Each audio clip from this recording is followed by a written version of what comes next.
Second standard தானே படிக்கிறான், போக போக சரியாயிருவான் சார். சார் எங்கள் ஸ்கூலுக்குன்னு ஒரு ரெப்புடேஷன் இருக்குது சார், அதை நாங்கள் காப்பாற்றணும்ல. நானும் எவ்வளோ தான் சார் சொல்கிறது, குழந்தைங்கன்னா வீட்டுக்கு வந்தால் கார்ட்டூன் சேனல் தான் பார்ப்பாங்க. ஆனால் இவன் சமையல் குறி பார்த்துட்டு என்னென்ன சாப்பிட்றன்னு லிஸ்ட்டு போடுறான்.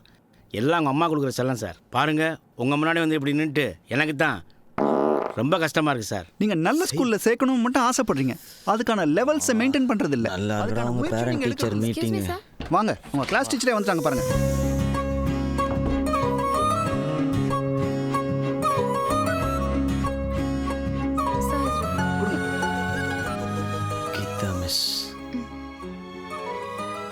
மேடம் நீங்கள் என்ன பண்ணுறீங்க? இந்த பையனோட சும்மா இருங்க சார், நானும் வந்ததுலேருந்து பார்த்துக்கிட்டே இருக்கேன். ஒரு பெரிய மனுஷன் பைத்தியக்கார மாதிரி பேசிக்கிட்டே இருக்காரு. சாரி சார், இனிமே ஒழுங்கா படிக்கிறேன்னு சொல்கிறேன். பாருங்க பண்ணி முட்டை. சாரி ஓனர், இந்த வயசுல நல்லா படிச்சா தானே ஒரு நல்ல வேலைக்கு போய் ஒரு நல்ல பொண்ணை பார்த்து உஷார் பண்ணி கல்யாணம் பண்ண முடியும். கிளாஸ் டீச்சர் எவ்வளோதான் கஷ்டப்படுவாங்க, அவங்க சொல்லி தான் கொடுப்பாங்க.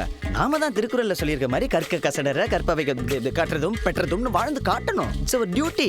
ஸ்கூல்ல படிக்கிறது பிரச்சனையா இருந்தா கிளாஸ் டீச்சர் வீடு எங்க இருக்குன்னு கேட்டு தெரிஞ்சுக்கிட்டு டெய்லி டியூஷன் போய் அப்படியே கொஞ்சம் கொஞ்சமா டெவலப் பண்ணணும். இப்படி எதுவுமே பண்ணாம ஸ்கூலுக்கு வந்தோமா போனோமான் இருந்தா அப்புறம் ஒன்றும் சக்ஸஸ் ஆகாது. என்ன கீதா மிஸ், ஆம் ஐ ரைட்? அட்லீஸ்ட் டவுட்னா கேட்கறது கிளாஸ் டீச்சர் ஃபோன் நம்பர் வாங்கி வச்சிருக்கியா? அவங்க ஃபோன் நம்பர் வாங்கி வச்சிருக்கியா?